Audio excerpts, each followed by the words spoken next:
Hi, I want to thank everybody for joining us today. I'm Delegate Shaneka Henson. I represent Annapolis's 30th District, District 30A in the Maryland House of Delegates.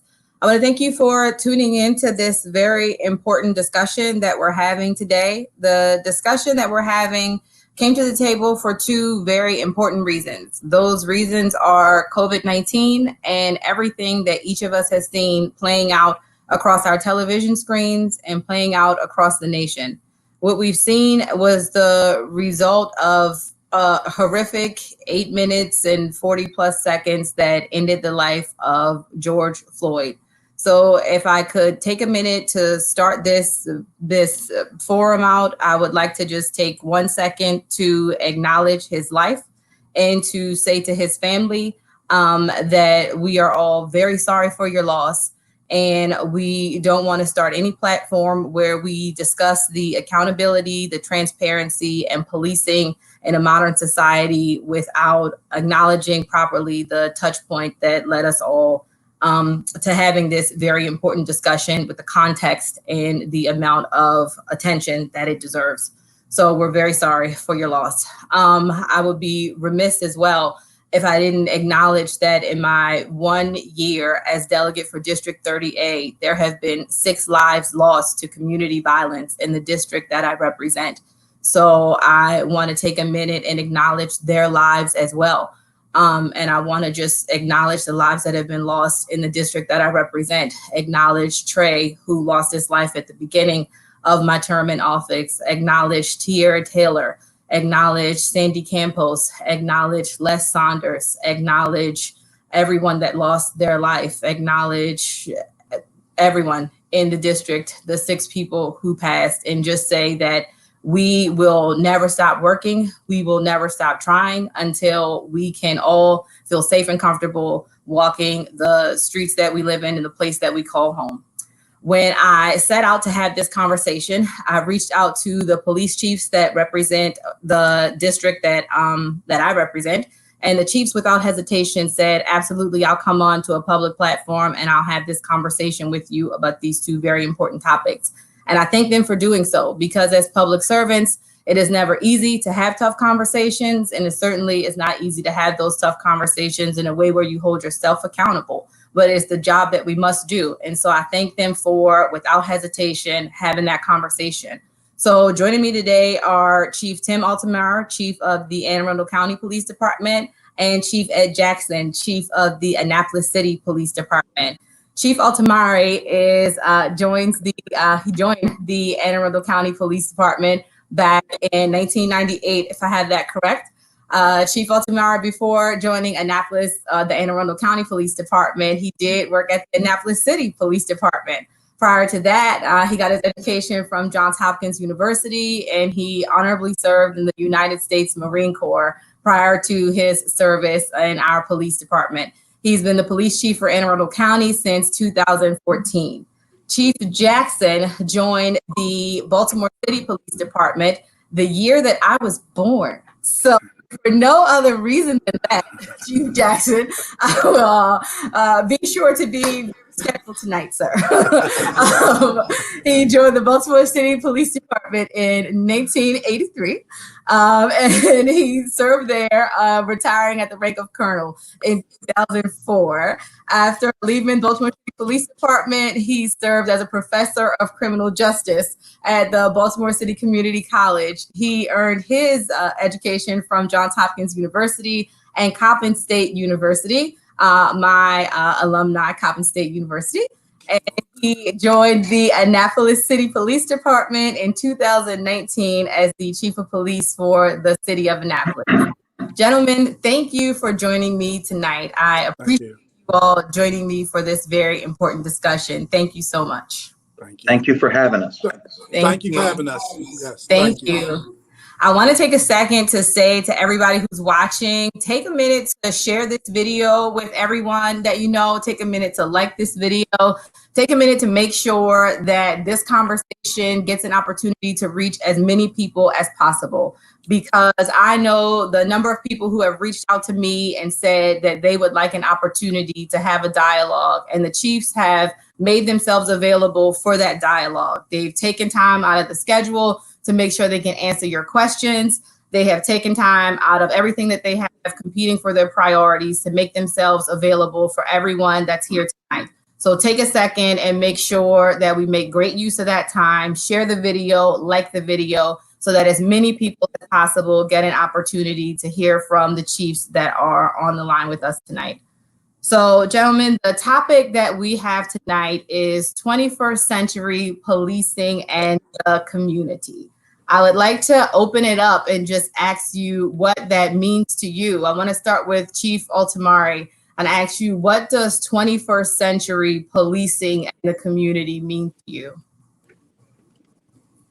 Thanks again for having me, Delegate. And I think as we start to talk about policing in the 21st century, we've got to talk about how we got to 2015. If you do an analysis on budgets and policing in the first 10 years of the century, 2000 to 2010, at least in Anne Arundel County, every positive thing that we did with the community went away.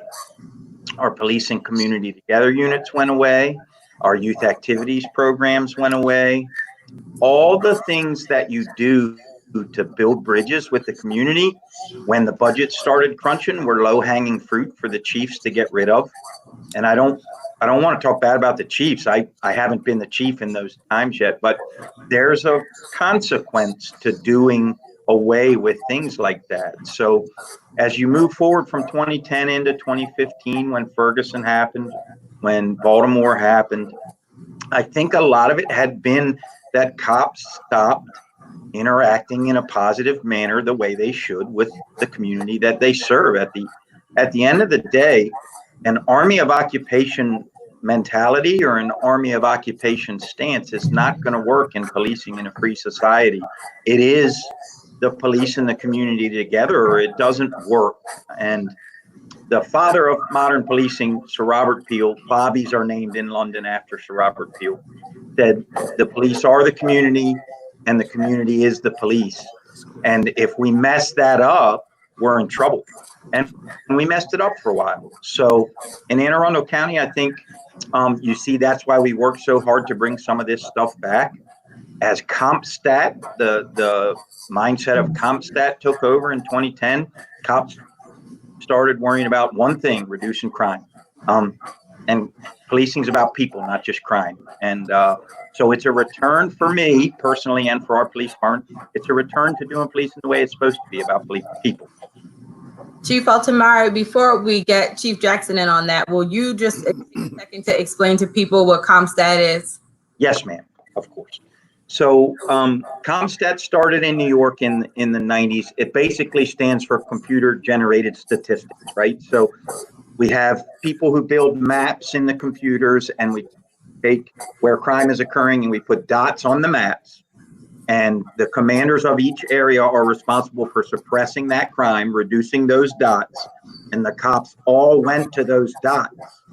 And during that time period where CompStat was the rule, we stopped going to kids' games, and we stopped having ice cream with the kids, and we stopped playing basketball on basketball courts. And so it came with a price. And what we try to do here in Anne Arundel County, and I know Chief Jackson's committed to it too, is we try to stay intelligence-led in our approaches to fighting crime, but we also stay community-oriented in how we do it. That's right. That's right. Thank you for that. Chief Jackson, if you can help me understand what 21st century policing and the community, what does that mean to you? Yes, it's pretty much the same meaning to me as it is with Chief Altomare. I'll just go over a couple of the pillars of the 21st century policing, first of all, is youth focus. It's investing in the future. Secondly, it's building trust and legitimacy, policy and oversight, technology to include social media, community policing and crime reduction, training and education. And here's one that I think is understated: Office of Safety and Wellness. So that's the government. That's the President Barack Obama's administration's definition of 21st century policing. What it means to me are many of the same things that Chief Altomare just articulated. First of all, crime is the end result of social problems. And I say this everywhere I go. And what I mean by that is that we have to take a different approach, because policing enforcement often occurs when all other social agencies have failed. When you have, for example, when you have alcoholism, drug addiction, mental illness, hopeless or abject poverty, as we say in sociology, when you have broken homes, mental illness, all operating in any geographical area in America, I would argue, why would you have prosperity and peace? And those are the things that police don't control directly. They respond to the behaviors that result from it. So 21st century policing simply means to me is that we have to acknowledge that the cops can't do it all by themselves. No longer can, as Chief Altomare alluded to, is that we can use the COMSTAT process, because all that does is occupy the territory. It doesn't eradicate the problem. And so we can no longer just respond to clusters of crime. You know, as Chief Altomare just described. I was around. I was a commander, colonel on the days when sometimes these meetings were very hostile, when commanders felt that their careers were on the line, when they had clusters of crime. What was sad about that is that the issues that brought about the crime in the first place, the commanders had nothing to do with, and they weren't going to eradicate it, because you had large clusters in any geographical area where everybody lived below the poverty line. Not a certain percentage, but literally everybody. And I'm talking to Baltimore in those days, in West Baltimore, where everybody virtually, according to census data, lived below the poverty line. When some kids, the only thing they ever known was crime. They were socialized in the criminal environment in their homes. Reinforced when they went to school. You know, they didn't know their fathers. They watched their mothers struggle. Alcohol was always on the table. So why would a kid grow up? Think about it. That's like planting orange seeds with the expectation that apples will grow. You're not going to get that kind of harvest if that kind of seed is planted. So 21st century policing means that we have to re-socialize everybody. We have to re-socialize each other. We have to demystify police work. It has to be more open to the public. And then we have to manage and set realistic expectations as to what police can do. And most importantly, partner with the right agencies to take a holistic approach to public safety and eradicating crime. Thank you, Chief Jackson. I appreciate that. Thank you guys for both giving complete answers that kind of give us some of the history of how we got to where we are, and let that be the lens through which we look at the 21st century of policing and policing community and how we relate to each other. I'm going to take a minute to just make sure everybody has an opportunity to share the video, like the video, and make sure that the conversation gets an opportunity to be heard by as many people as possible, because the conversation we're having will certainly impact a wide number of people. The decisions that these gentlemen make, the discussion that we have today, it certainly is the top of mind for, I know, the people who contact me. I'm sure the people who are contacting each of you all are certainly wanting to have the questions answered that we're starting to get in the chat already. When I first reached out to you all, it was about COVID-19. And today the governor just announced that we'll be entering into stage 2 of the road to recovery. So I want to make sure that we don't neglect to have that conversation as well. I wanted to know how, if at all, what our officers were encountering, the calls for service that you all are getting. What is different, or what was different under the stay-at-home order versus what you're seeing now? How, if at all, was that different when everybody was at home versus what we can anticipate on the horizon? And Chief Altomare, I'll ask you if you can kind of tackle that first, what we have seen versus what we can expect as everybody re-engages each other under the stay-at-home order being lifted. Yes, ma'am. So the first couple months after Governor Hogan enacted the series of orders that ended up being a stay-home order, people started to react very positively. The first is human nature. The first week or two, you can accept isolation. Human beings don't do well in isolation, but you can live with it for a week or two. As time went on, being pent up on top of each other, we did see a spike in domestic calls for a while. As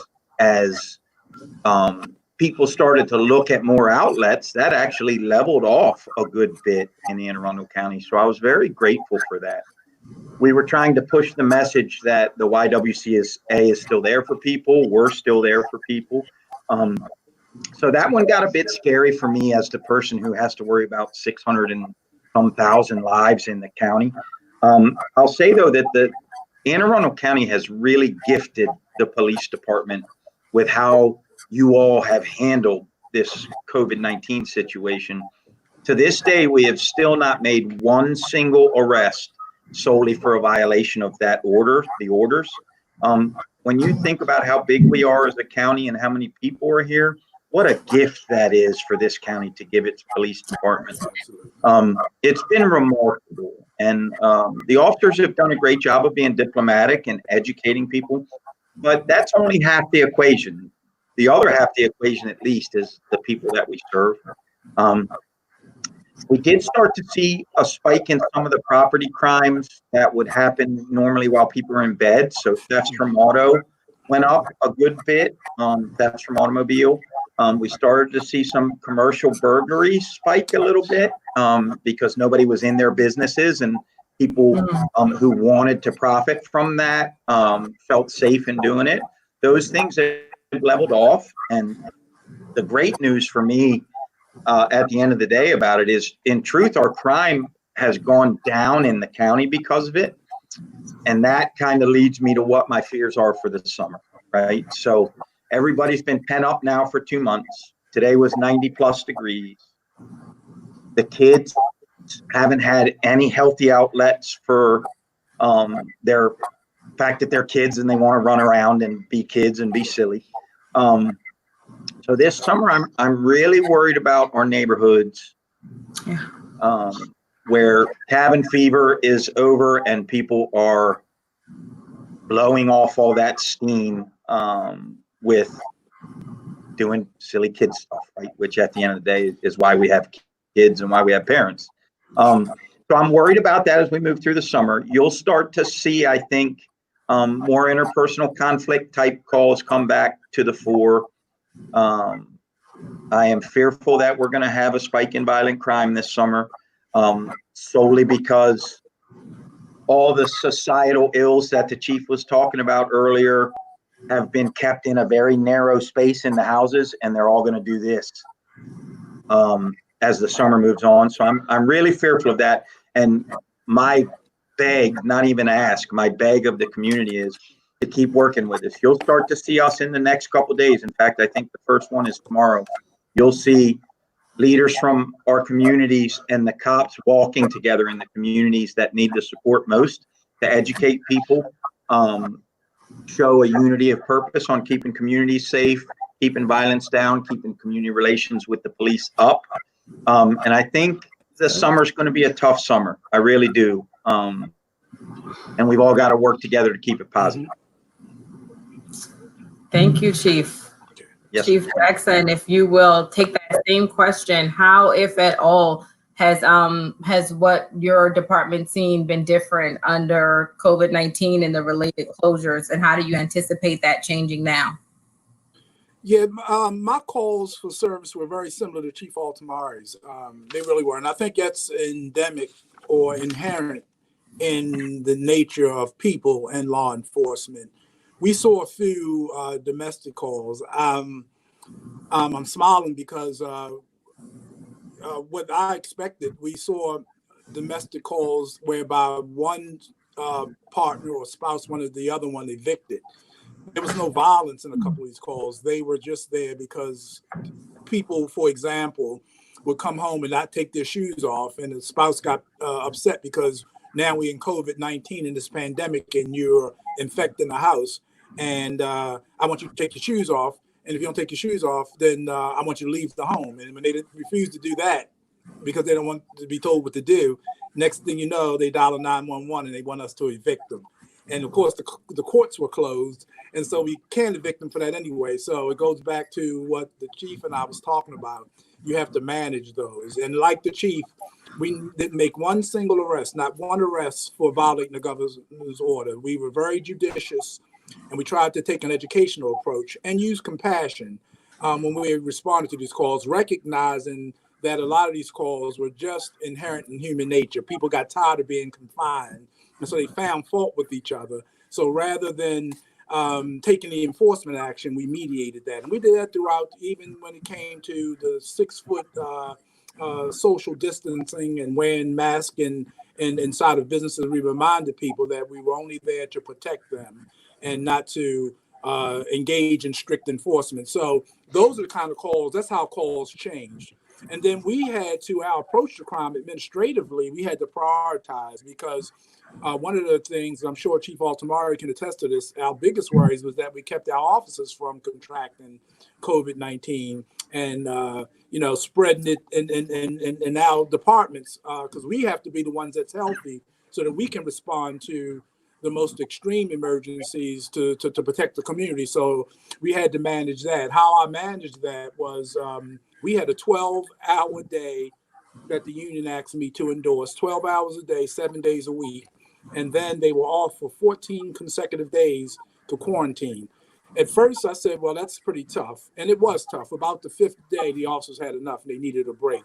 But we got through it, and it ran for 6 weeks. After the 6-week cycle, then we decided that, first of all, the governor and all the science said that the numbers were going down.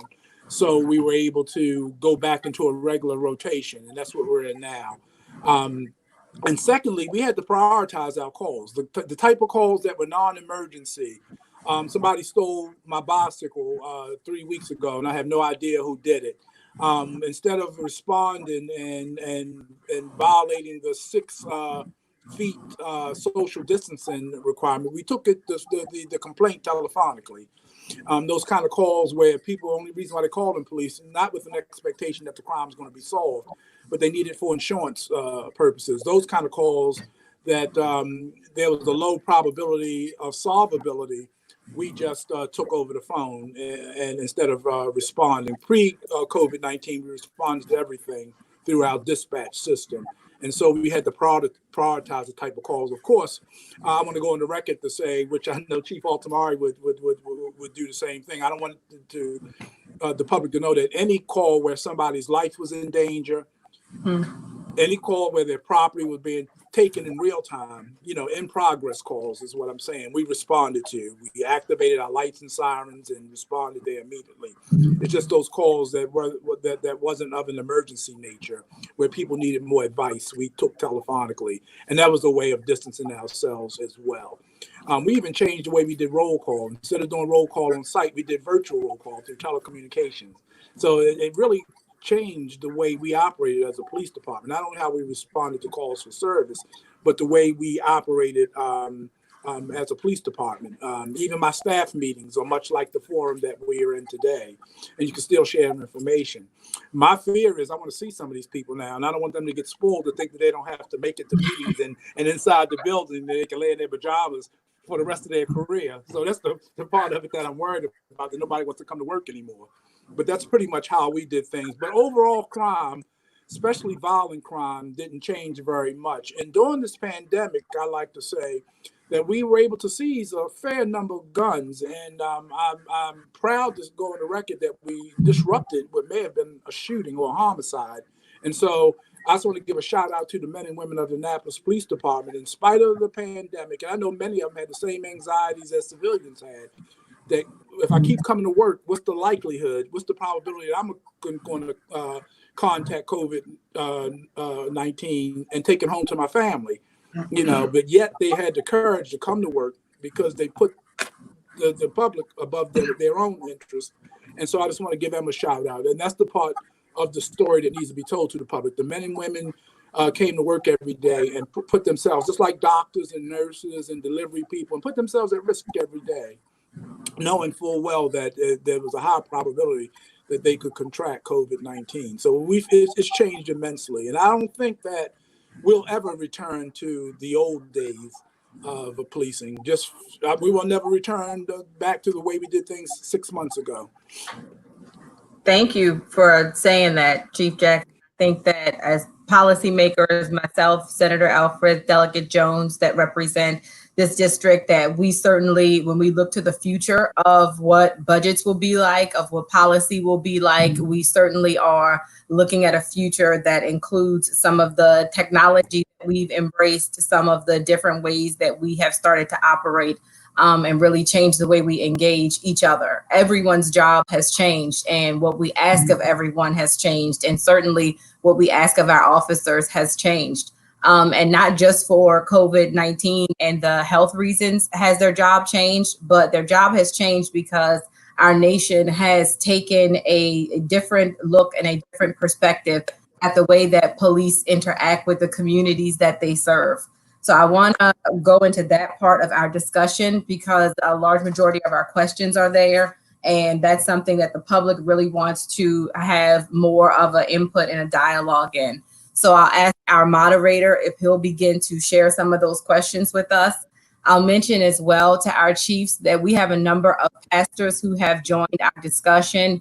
And not only have our pastors joined our discussion, but our pastors have also, some of them have taken their Bible study nights and have rearranged their schedules to allow their congregation to join our discussion as well, because that's how important and how much people prioritize being able to have people be informed and have people share their voice to this topic. So I want to just make sure that Pastor Owens and First Lady Gwendolyn at Mount Olive understand that we appreciate you all opening up yourself in the congregation to this. Pastor Menendez, I know that she is on the line with us as well. So we appreciate everybody that's joined us and that's here to make sure that this discussion happens.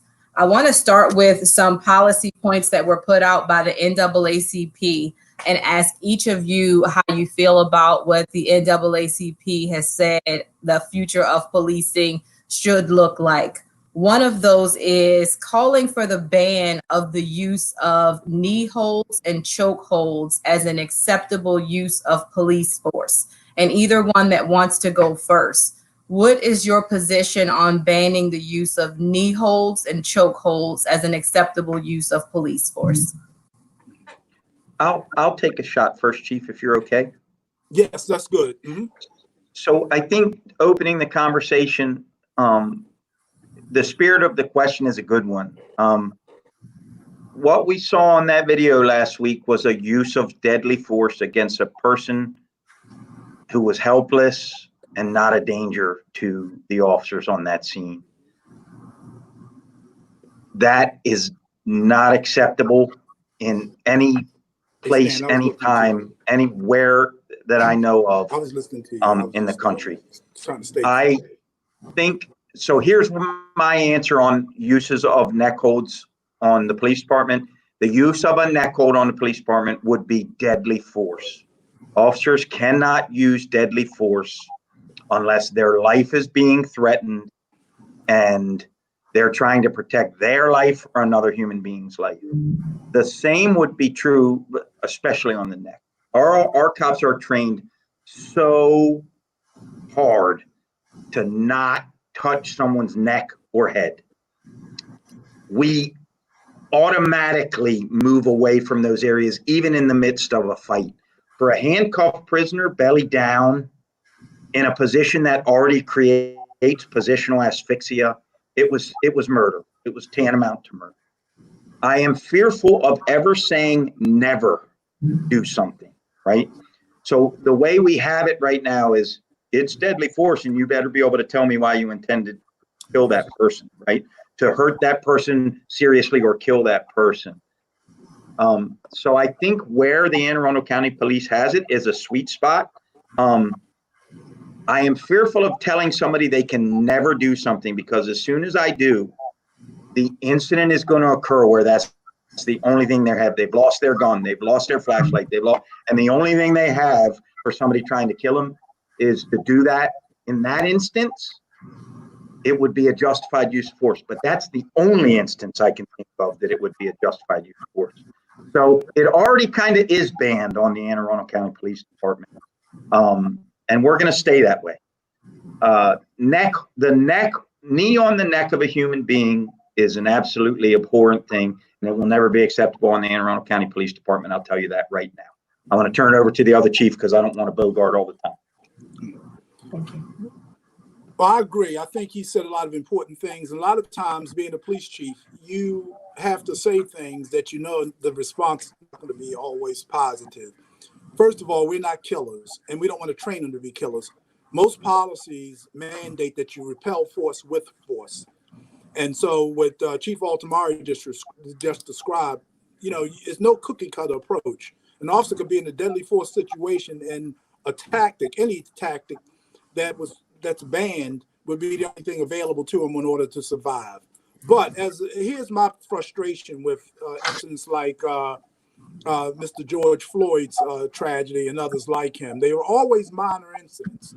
And when you compare the incident to the level of force used, then it doesn't make sense. It's always for minor things that doesn't mandate that you use that type of force. But then as a general practice, you're right.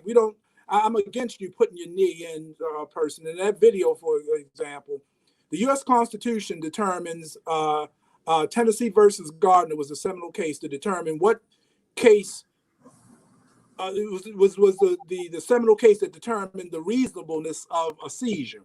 So when you arrest somebody, right, under Tennessee versus Gardner, you have to be able to articulate that your seizure of that person was reasonable under the circumstances. My frustration as a police chief, and I see these all across the country, I said, well, that would have been a misdemeanor at best. Why did this guy end up dead for a misdemeanor at best?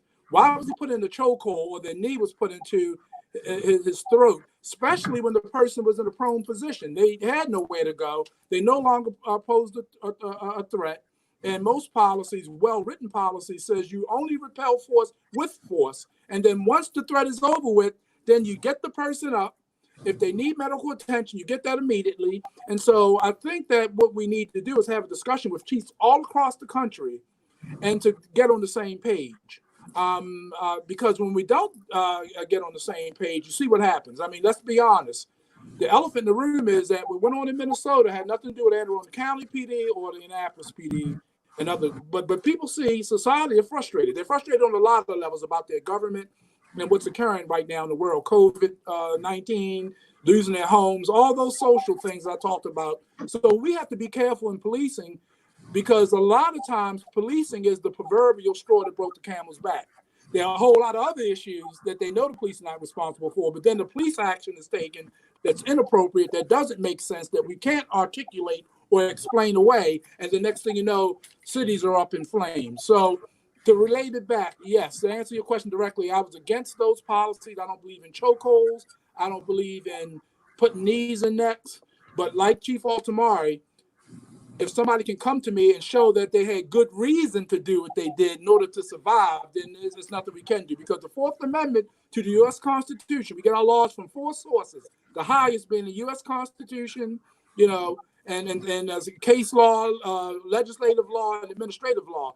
And the Supreme Court says the only thing that a cop has to do in America, Tennessee versus Gardner, I want my listeners to understand that. Tennessee versus Gardner was a Supreme Court decision that says as long as the force was reasonable.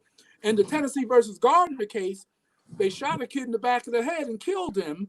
And the courts determined that for burglary, he was nonviolent. So the courts determined in that case that wasn't good reason to kill him. That wasn't good reason to seize that individual. And so the court sided with the family in Tennessee versus Gardner. They had no reason to kill, but law at the time allowed you to shoot a fleeing felon. And so the officers acted within policy and within law. It was bad law and bad policy. The Supreme Court overturned that decision and said shooting somebody just from running away after committing a burglary wasn't good reason. See, the Constitution never mentions arrest. It mentions the word seizure. You seize property and you seize people. And so in the Floyd case, they seized him for the allegation of a bad $20 bill. If I got the facts of the case right, they thought he had a counterfeit $20 bill. How does a $20 bill equate to a man ending up in the morgue because somebody asphyxiated him with their knee? And then the optics of the video shows a guy begging for his life and laying there prostrate while two other officers had him pinned down. He didn't pose a threat to anybody, and he's sitting there begging for his life. So how do you explain that away? In Tennessee versus Gardner, they said that was they would have said that was unreasonable because they had no good reason to asphyxiate that man. And that's the kind of training that we must emphasize when we talk about policy and we talk about deliberations as to whether an act was legitimate or not. We have to have these healthy discussions and then teach the public what the law is. And then if the public doesn't like the law, then we have to find a way to mobilize the community and say, damn it, we want the laws changed. I'm sorry, I didn't mean to go on and on about that. No, but Delegate, I think it's important to note, both Chief Jackson and I think that the person who put his knee on that gentleman's neck, Mr. Floyd's neck, deserves to go to prison for the rest of his life. That's right. The three who didn't step up and stop him deserve the charges that they got today. We condemn it to the rafters and we'll never stop. That's right. Chief Jackson, if I'm not mischaracterizing what the NAACP is saying in their question and in their statement is that what they want is the standard revised, that the standard should say that it is an unacceptable use of police force. Because if I put my knee on someone's neck, if I choke someone, then I am committing an assault, a battery, I am breaking the law. But an officer has the ability to do that within the boundaries of their use of force. And it's the reasonableness of their force that then you are judging to determine if what they have done is lawful or not. And so what the NAACP is saying is that they want banned across the board being able to use that level of force, that is unreasonable per se.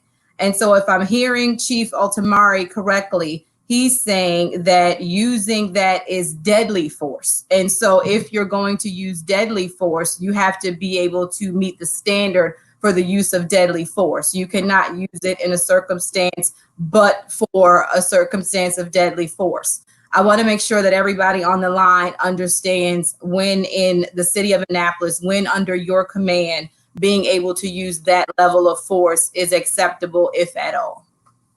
Yes, and I agree with Chief Altomare. First of all, I agree with the NAACP. I don't mean to be duplicitous in my explanation, but I agree with the NAACP 100%.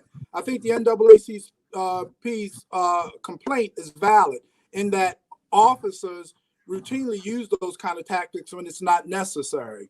And like Chief Altomare said, he'll never say never because there's an exception to everything. If you have an officer struggling and the only alternative they have is to engage in that, then you don't want them to play this format back and make it seem like it's a contradiction. But in general principle, I firmly agree with the NAACP. And what I was trying to explain is that when you look at most of these incidents, they weren't for robbing banks or molesting children or killing another cop. They were for misdemeanor incidents, when these in custody deaths. Freddie Gray, all of them. They weren't for major crimes. And so that tells me that it's a habit of officers misapplying that force, and it was never addressed. It's a culture of the agency to use deadly force. I think that Chief Altomare said it very eloquently. If you can't justify that force to me, and I consider putting your knee in somebody's neck deadly force. And if you put your knee in somebody's neck or put them in a chokehold and you can't articulate that you're in a deadly force situation, then you have problems. So you repel force with force. So I'm agreeing with the NAACP, and I think that Chief Altomare said it best, that it is deadly force. And if you can't justify the use of it, then don't apply it because you're going to have problems. You're subject to losing your job or you're subject to criminal prosecution because it just doesn't measure up. So I hope that clears it up. I don't want any of your viewers to think that I in any way condone what happened to George Floyd. I think that I had my thumbs up on the screen when Chief Altomare said that they should be in prison, should be arrested, and even the ones who stood by and watched should be culpable as co-defendants in that awful event. So I don't want anybody to mischaracterize or think that I support in any way what that was done. I was sickened by it. And I came out with a public statement to say exactly that. That's not what policing is all about. So I hope that clears it up. Thank you, Chief. The NAACP has also asked if you support having open access to officer disciplinary records and to records for officer for their training standards. Let me make sure I get the exact language of what they've asked for. Making it publicly disclosable officers' disciplinary records. If you are in favor of that, do you all support, and either one who wants to go first, having it be accessible to the public and officers' disciplinary record?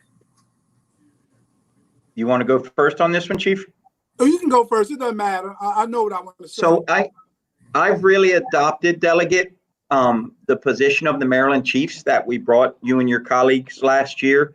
There's a middle ground. I think the way that the laws are written in today in Maryland choke transparency some.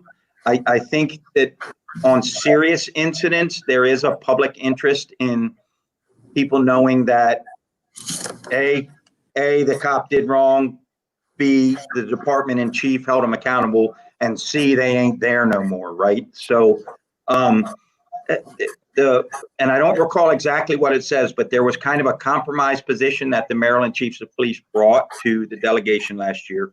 I'm totally good with that flexing on our LAOBR, Law Enforcement Officer Bill of Rights, and backing it off to that point. I think public interest and transparency matters, and I think that'd be a good step. And I pretty much take the same position. I'm familiar with the legislation as well. But in order to understand the legislation, you have to understand the intent of it.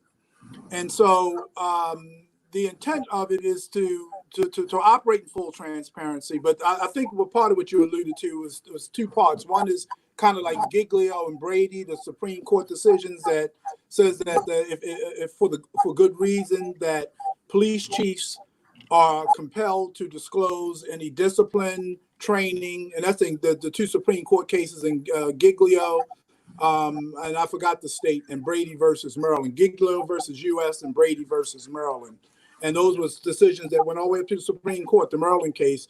And what it did was it compelled under subpoena that police departments had to disclose to defense any discipline that the officers had.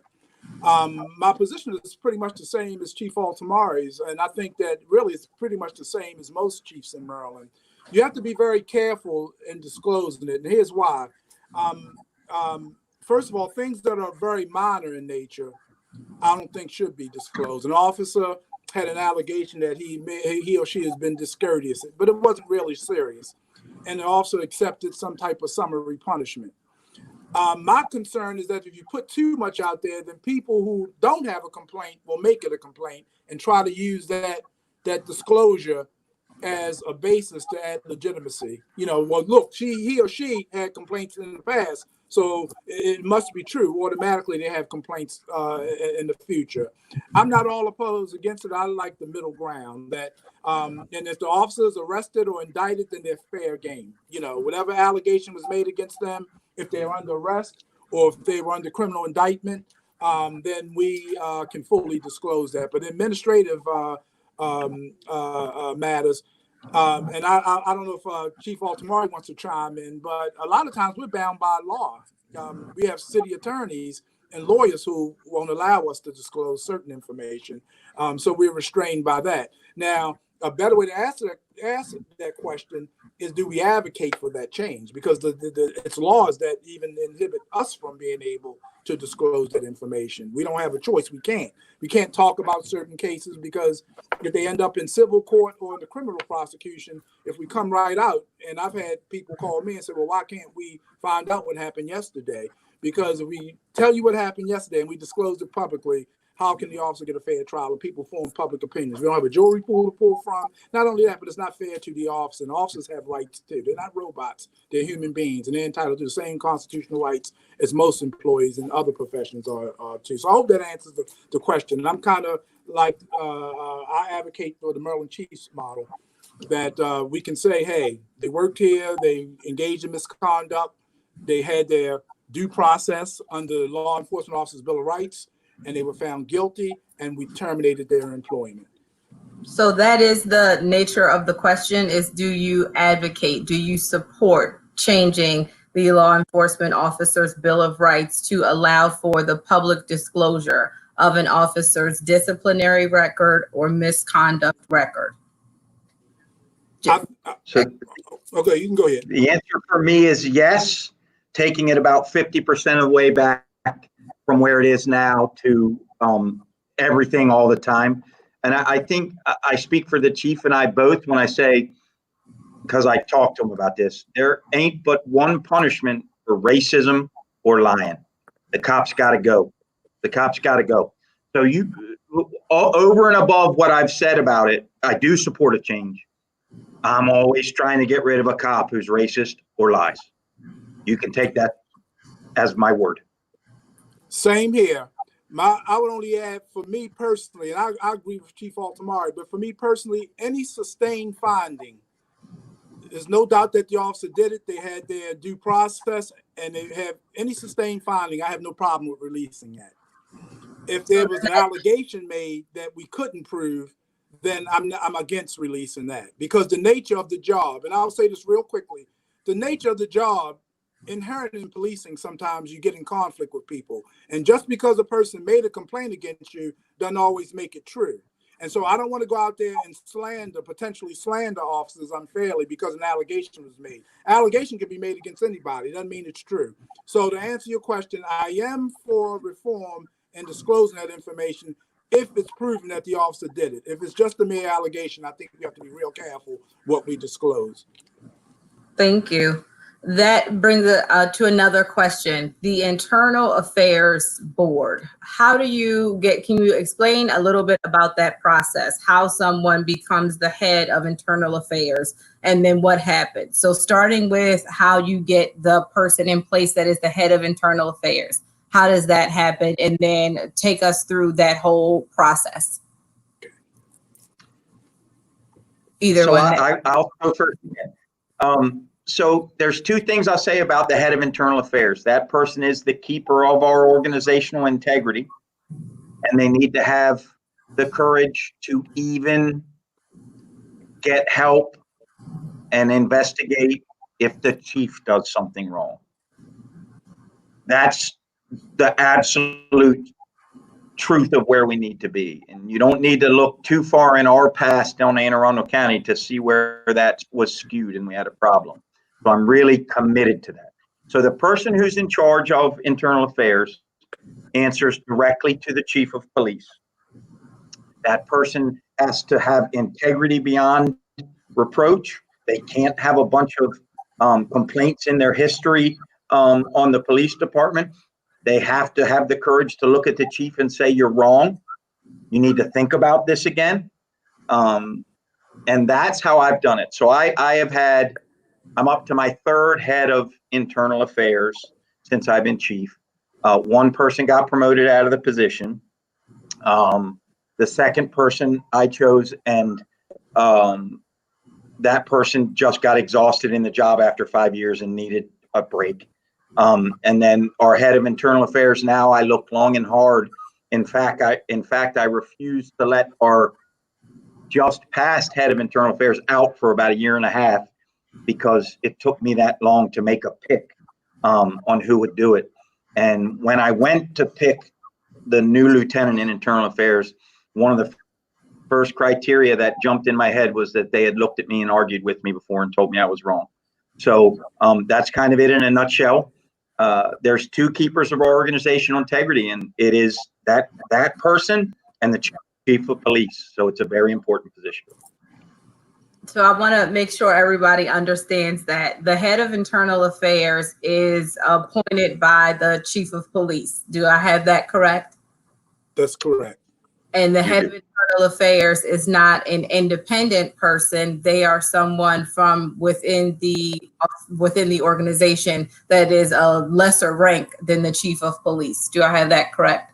That's correct. Correct. Okay.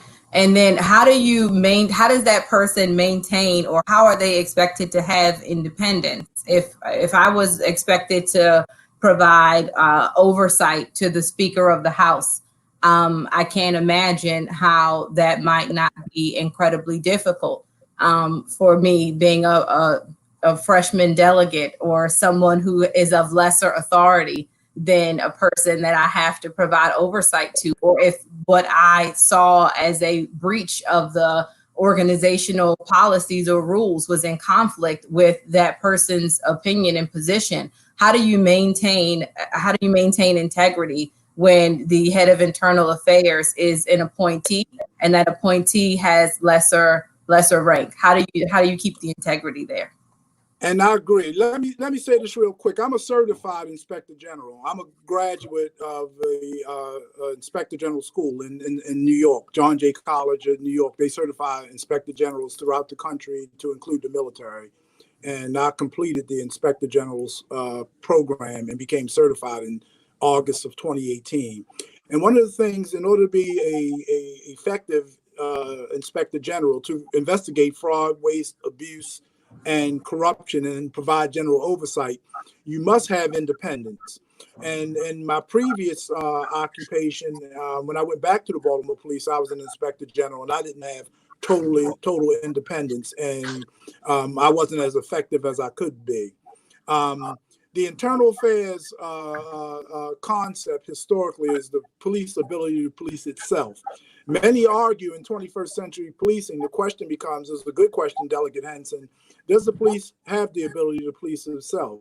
And it goes back to Chief Altomare's response, is that there are certain characteristics that you must have in order to be a good internal affairs investigator and to oversee the investigations. First of all, you have to be above reproach. You can't have baggage in your own background that you are charged with to investigate, and then you have to, and that lends back to the police chief. And here's my most important point. I talked about being an inspector general because that's what you alluded to, Delegate Henson. Inspector general has independence from the agency, so they're not bound by a chain of command, if you will. And if they make a decision that's unpopular with the chief, then they don't have to worry about some sort of retaliation. But it goes back to what Chief Altomare said, that you have to have, and this goes back to the chief, not the investigator. The chief has to have enough professionalism, enough love for the organization that they are willing to accept what they need to hear as opposed to what they want to hear. Then they have to give their IA investigator the autonomy to make decisions. But another thing I think is important to know, I would never choose an inspector general that doesn't have to be a lawyer. That helps, but has a good knowledge of the law, has good communication skills, has good analytical skills, that has the type of personality that understands the organization. What's problematic with a lot of internal affairs units and throughout the United States is that the investigators appointed to attach to the day-to-day operations of the department. So when they have to make those hard decisions, i.e., this guy that I'm under investigation, he's my buddy. I go to barbecues with him and we become friends. We work the same squad together 10 years. So he's not as objective as he would be if the person were a stranger. That's problematic with the internal affairs process. And I don't think any chief that has to appoint him within has totally resolved that. So that's the legitimacy of your question. Some argue that we should have inspector generals instead of IA investigators, but then that would limit some of the power of the chief. And so I know a lot of chiefs would disagree with that. But I think that it could work. The final part of my answer, it could work if the chief has the discernment to understand that whoever he appoints, he or she, to that position has to be given a level of independence and be able to tell the police chief, the police commissioner, that you're wrong. And I can't change my findings because this is how the facts bear out. And, if they know policy, if they understand the law, and they understand police procedure, then most chiefs who are reasonable will have to accept the fact, whether they agree with the findings or not. They have to put that kind of trust and have the trust in that internal affairs investigator's ability to make the right decision. No chief of police should ever try to steer what the outcome of an investigation is. And that bites two ways, Delegate, right? So the chief needs to have the integrity to do it right, but then politics gets involved sometimes, and the chief has to have the courage to shield internal affairs and the process from politics also. You mean the parking tickets, the get my so-and-so out of trouble calls? Yes, ma'am, those. Yes, ma'am. Yes, it goes both ways. The holding. I would argue that transparency. if you had seen the speaker doing something wrong at any point, you would have stepped up and done the right thing. It's about personal integrity and doing it right. That was purely hypothetical. Yes, ma'am. Yes, absolutely, absolutely. I wanted to make sure I get in some questions from people who have joined us. We have Ashley Mackle who has joined us. Ashley's question is, how does the police department deal with the mental health needs of its officers? How is mental health consciously monitored? Can you guys tackle that one? Chief, you go first this time. Okay, that's one of the believe it or not, that's one of the pillars of 21st century policing. That's the last pillar: officer wellness and health. And part of policing in America is if the officer's not fit, they can't run. If they can't run, they're more likely to use inappropriate uses of force to make seizures. But not only that, police are human beings. They experience trauma sometimes, and it goes unaddressed. And then they manifest, and police executives ignore that trauma. And then what happens is, Albert Einstein said, there's no disconnect in the universe. So an officer who experienced trauma, if we don't train our supervisors to recognize that that officer may be experiencing trauma, because a lot of them don't self-report, and they don't come forward to let you know that they're struggling emotionally, psychologically.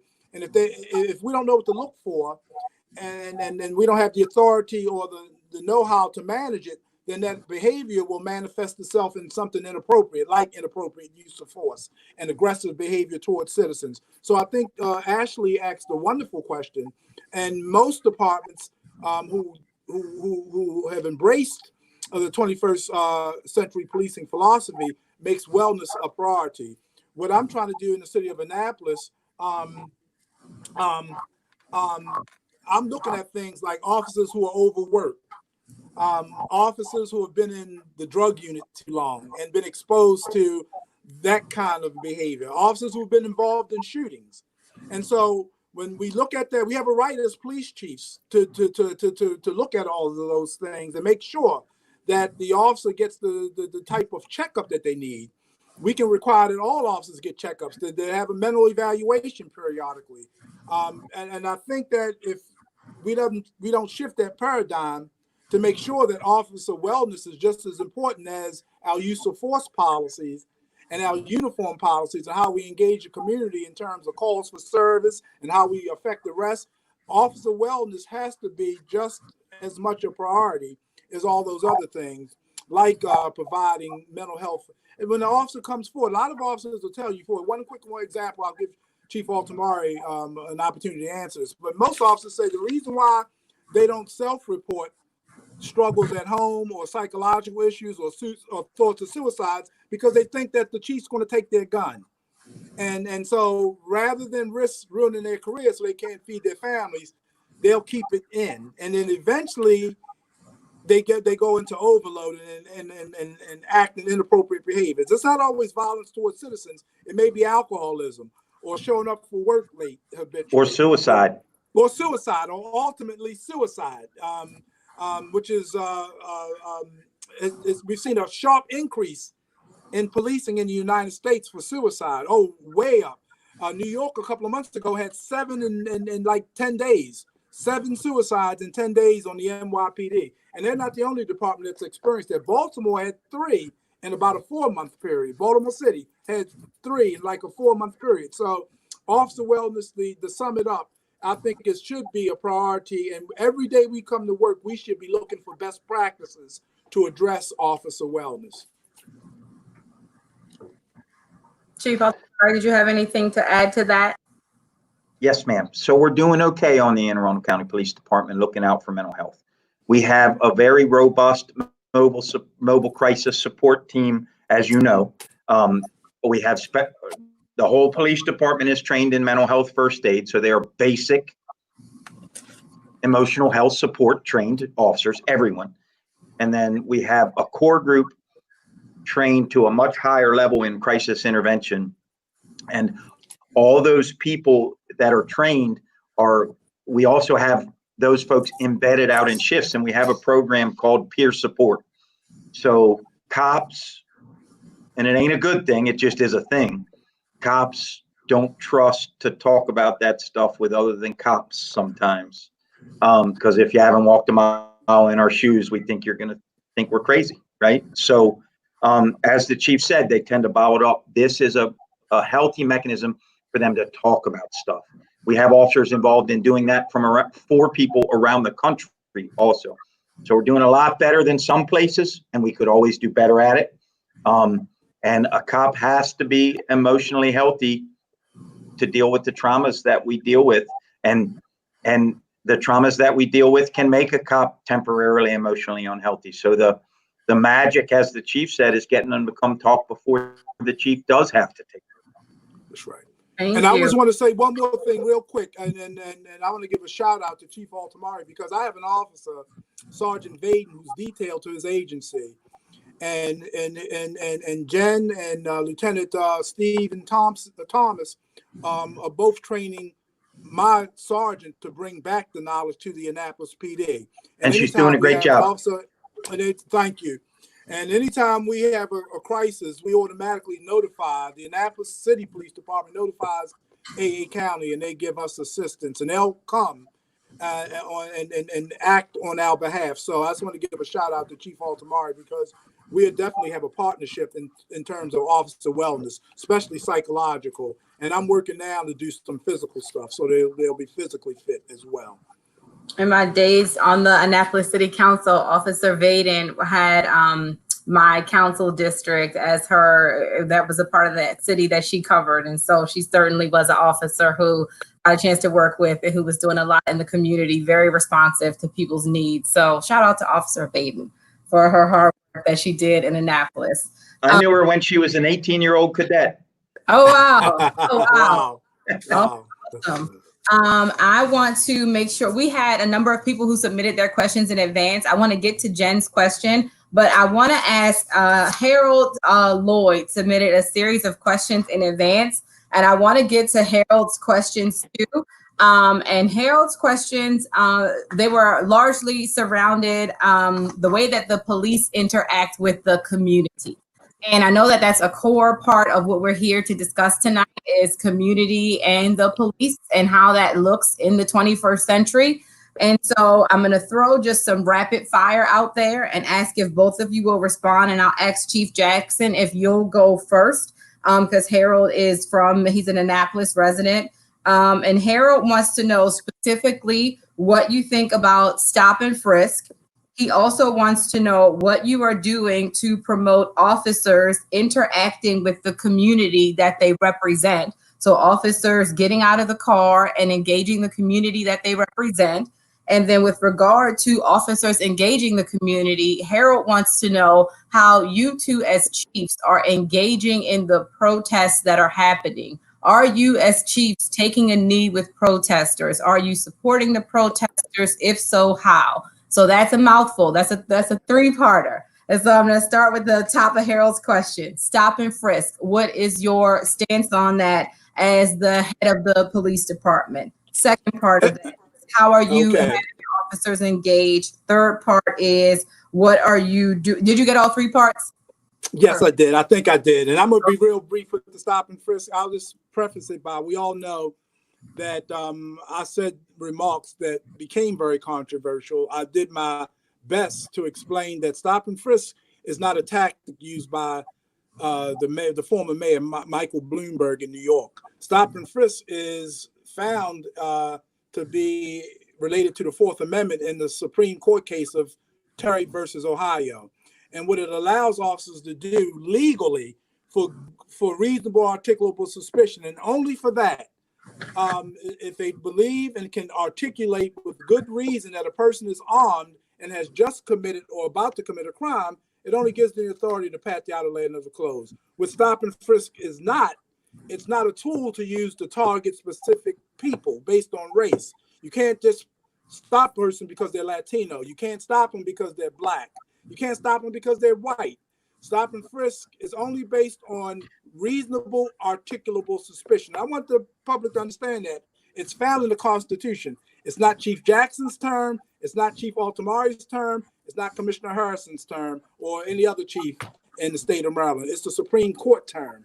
And as long as the officer is operating within the confines of the Constitution and able to, just like use of force, they are able to articulate why they did what they did to protect the community, then stop and frisk is a tool that we can't tell the officers not to use, because then we're telling the officers that they can't operate within the confines of the law. Now, I'll end by saying if an officer just has a practice, or if an officer has a pattern, that's the word I was looking for. If the officers have a pattern of just targeting people because of their race or their ethnicity or their religion or any other demographic, and that's the only reason why they did it, then that officer should be severely disciplined or terminated from the police department. So there's no place in the Annapolis Police Department for somebody who misappropriates stop and frisk, who abuses the tool of stop and frisk under very stringent guidelines. And I'll say one more thing. We have to report by law all of our stop and frisk engagements to the Maryland State Police. We have to actually fill out a report every time we do it, and they keep numbers on it. And the reason why they do that, they're making sure somebody outside of the agency is making sure that we're not engaging in discriminatory practices. So that's my stance on stop and frisk.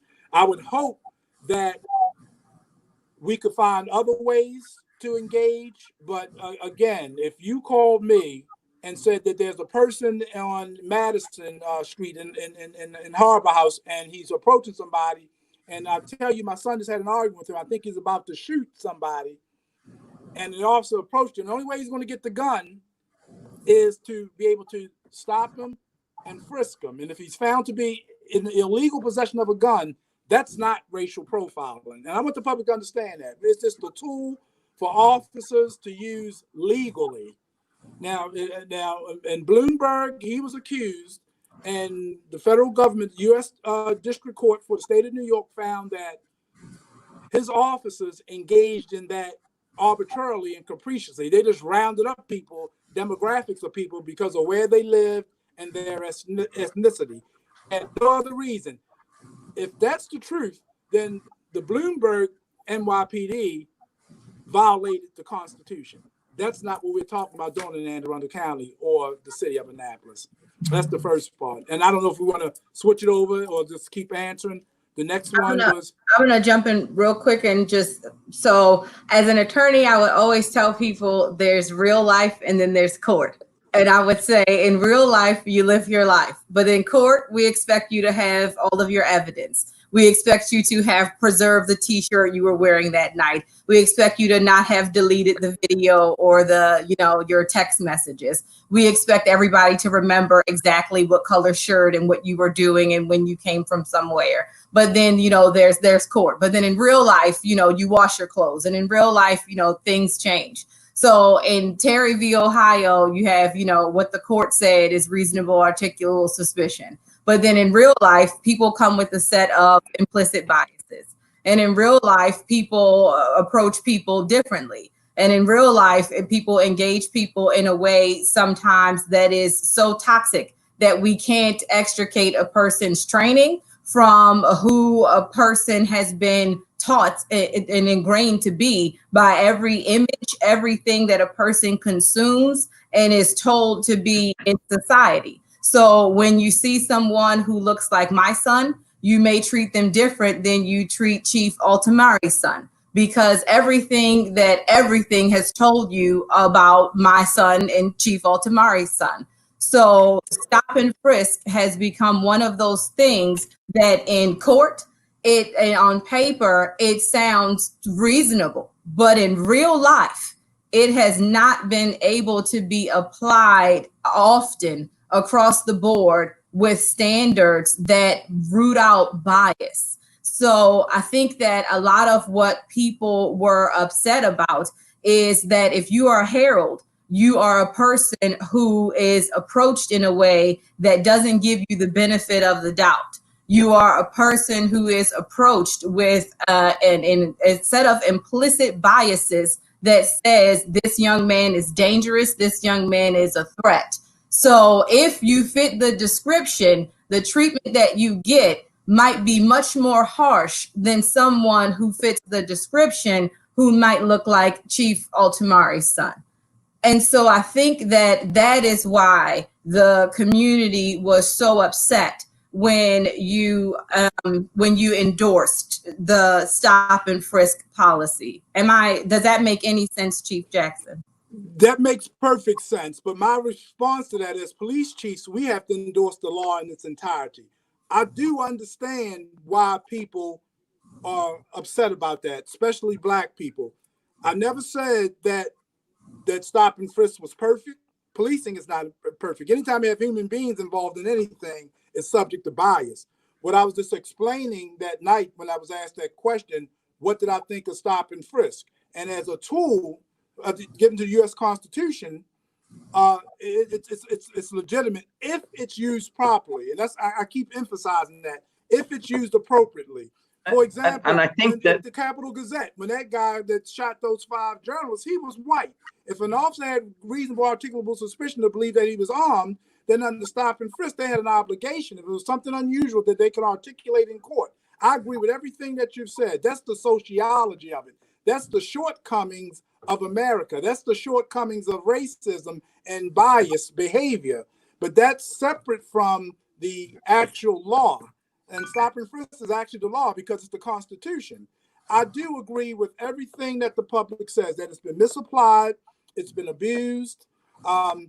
You can never get an argument from me that way. But when they ask me how do I feel about it as a police chief, I don't think any police chief can say we can ignore anything that the U.S. Constitution has enacted. The only thing we can do is make sure that we have policies and procedures that doesn't abuse that authority. There's a whole lot of authority that we don't even talk about that police have abused and can abuse. But stop and frisk has become a hot media topic. And I know it's real when you live in certain geographical areas and you're minority, especially if you're a Black male. I know that it's frustrating because they are more subject. Trust me, it's a supervisory thing, it's a leadership thing. But I said, what's the alternative for answering the question? I'm not going to do stop and frisk. And I'll say, I'm not going to do stop and frisk. Somebody gets shot, and they'll say, Police Chief Jackson, why didn't your troops stop the guy? He had a gun and he shot my son. Why didn't you? He had all the indicators that he was about to do harm, Chief Jackson, and you or your troops did nothing about it. You let that guy shoot my son, and that's what I want the public to understand. So it's a dichotomy. As you so eloquently put it, Delegate Henson, that's the sociology of it. That's the heart of how people feel.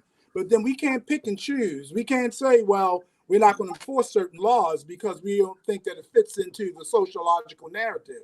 We're law enforcement. So if it's legal and we apply it properly, that's not a problem. But if we misuse it and don't apply it properly, then that's when the public has a legitimate grievance. Chief Altomare, did you have a response to the stop and frisk question?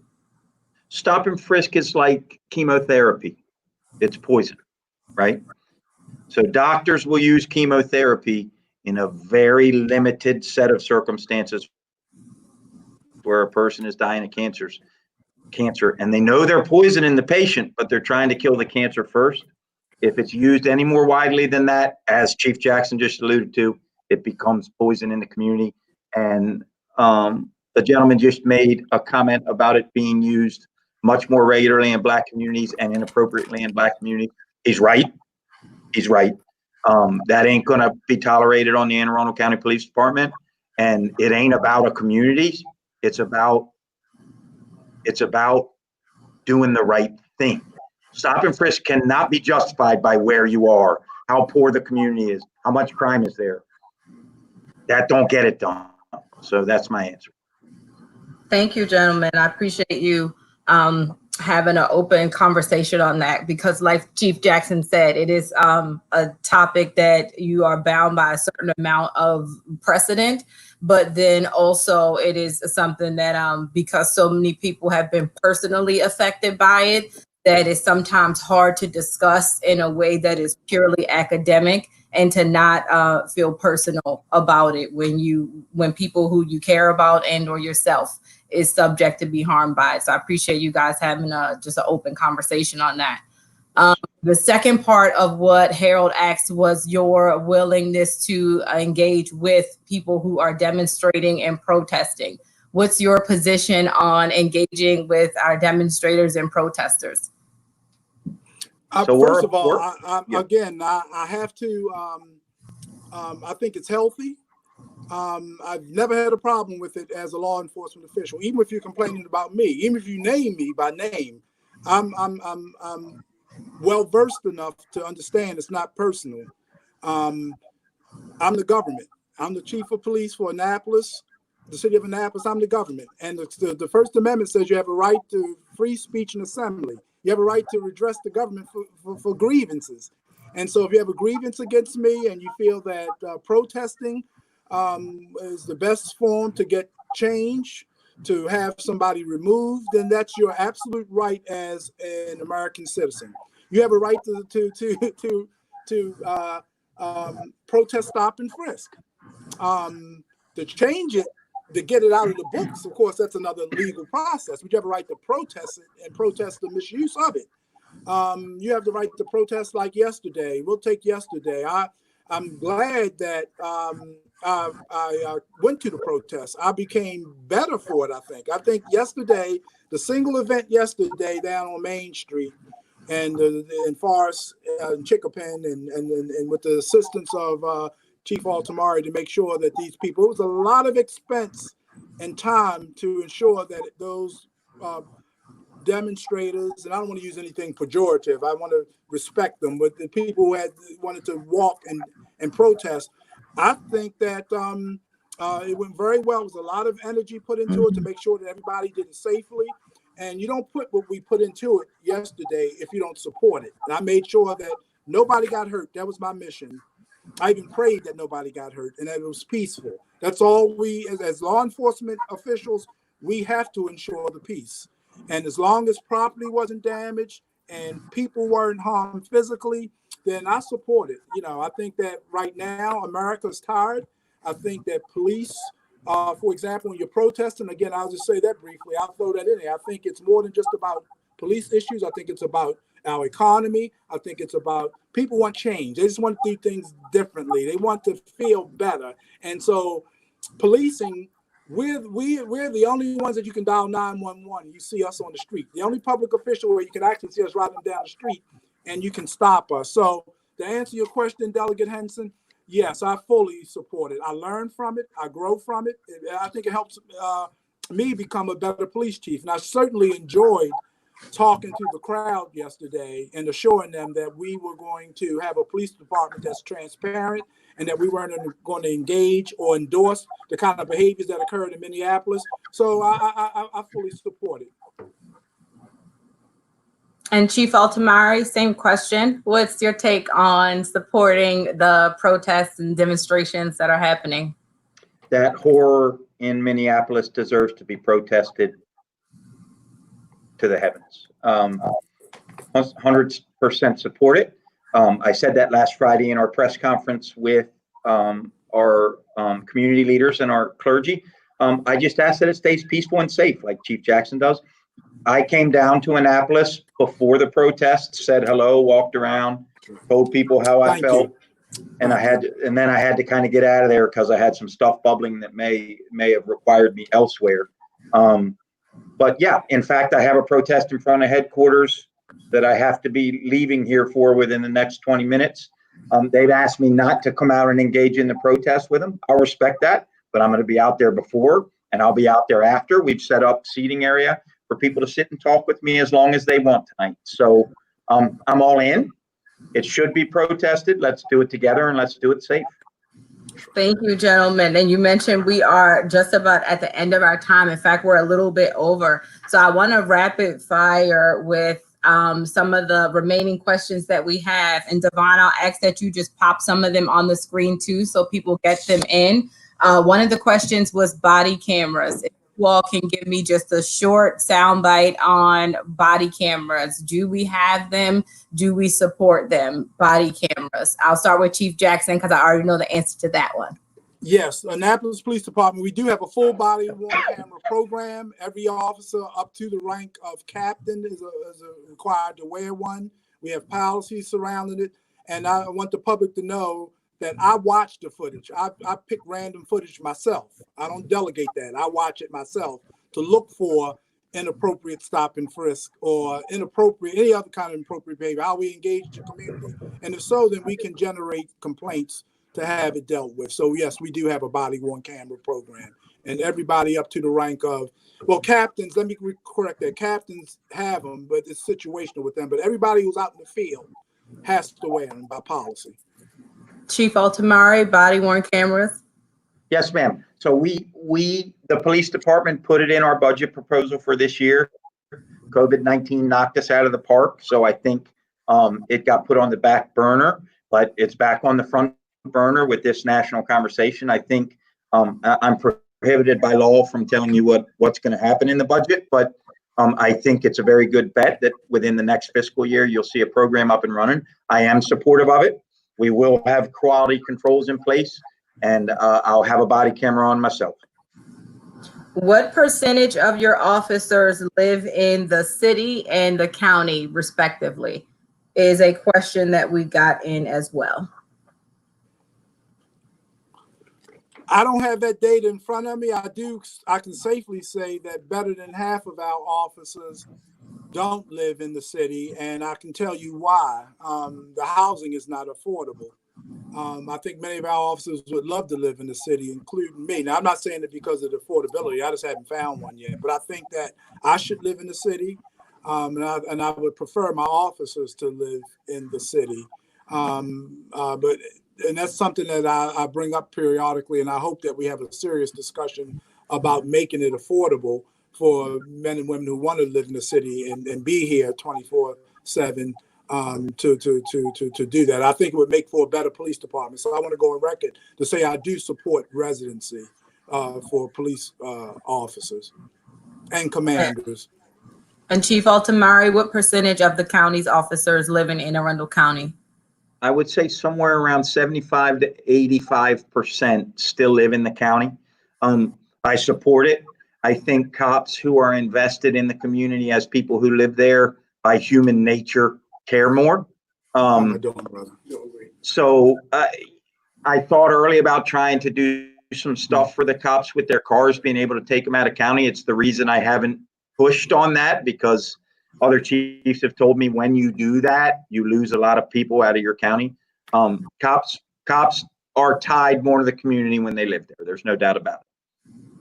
Thank you. We are going to give the last question to Tony Strong Pratt, one of our awesome community advocates in Annapolis. And Tony asks, are there any officers that have internal affairs complaints and are allowed to retire now working for Annapolis or Anne Arundel County Police? So officers that are laterals that have come in from another department that have internal affairs complaints that are working either in Annapolis or Anne Arundel County. I'll go first, Chief. Yes, I want to say this. I don't want to be overprotective, Tony, but again, it goes back to allegations versus sustained findings. I know I don't have anybody who has had serious sustained findings from other agencies that are now working for me. That I can answer definitively. In other words, if they were accused of corruption, that would get them fired or be subject to be charged in the criminal court of law and was allowed to retire, they're not working here in the Annapolis Police Department. We generally catch that through a flagging system, or we catch it through the background investigation, and those persons are not given an opportunity to serve on the Annapolis Police Department. That I know for a fact. What I don't want to say because that's a technical question, and I want to give it a technical answer. Again, it goes back to what I said earlier. Just because an allegation was made against somebody doesn't mean that it was sustained. That don't mean that they did it. So if they've had a history, and it depends on what that's for.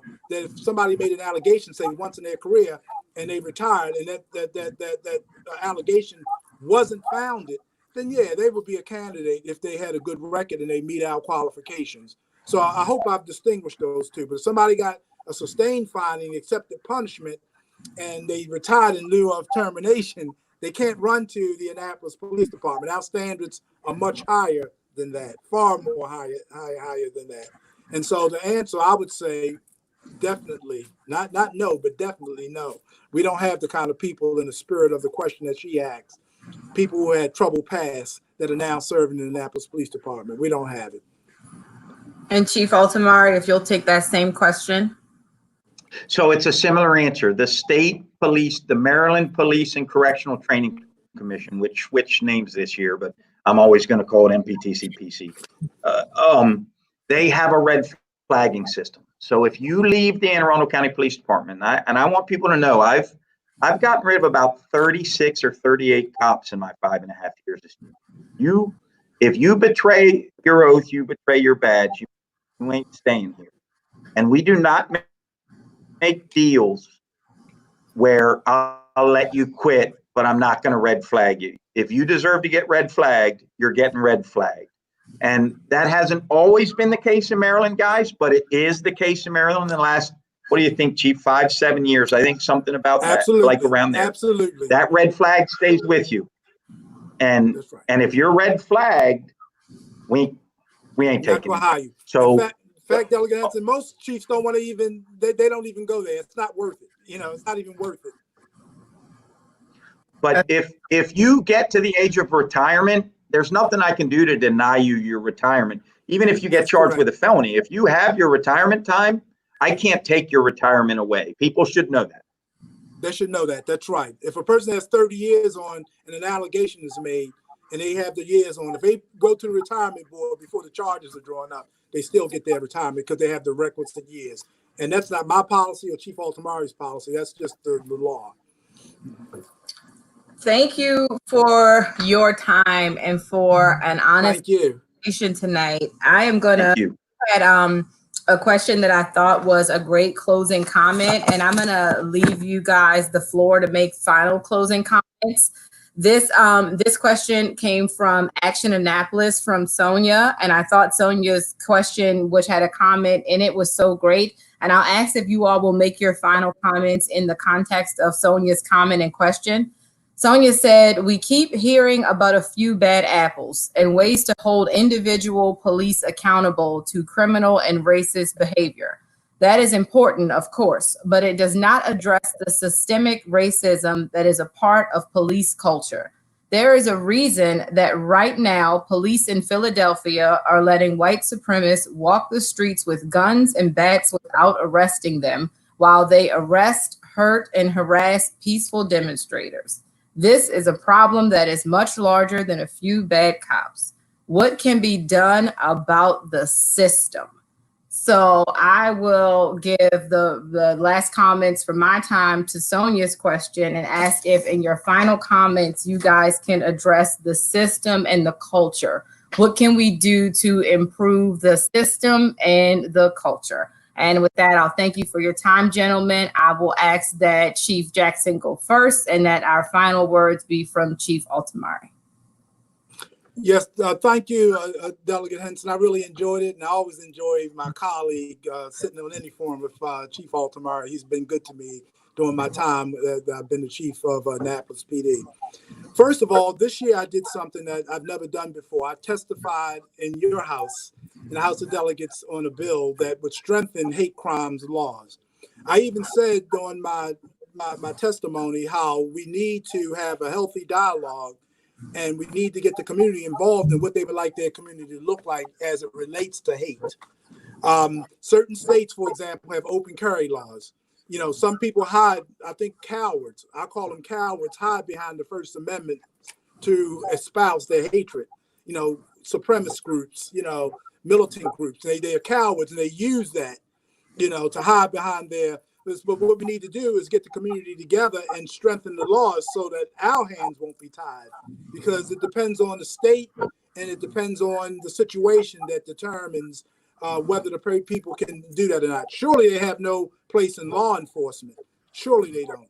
And I agree with I say caller, shows you my age. Agrees with the question that yes, as police chiefs, I think it is an imbalance when we're going after people who are exercising their right to free speech, and it gets a little emotional, and we go after them real heavy-handed. But then people if that's the case in Philadelphia, I don't know, militia groups walking around with guns and espousing supremacy, then I do agree that that's a problem. But I think what we have to do is that chiefs have to become advocates. We have to go and periodically to our legislature and ask our legislators to and help enact laws and get bills crafted, and so that it gives us the strength to enforce some of these hate crimes. And Chief Altomare?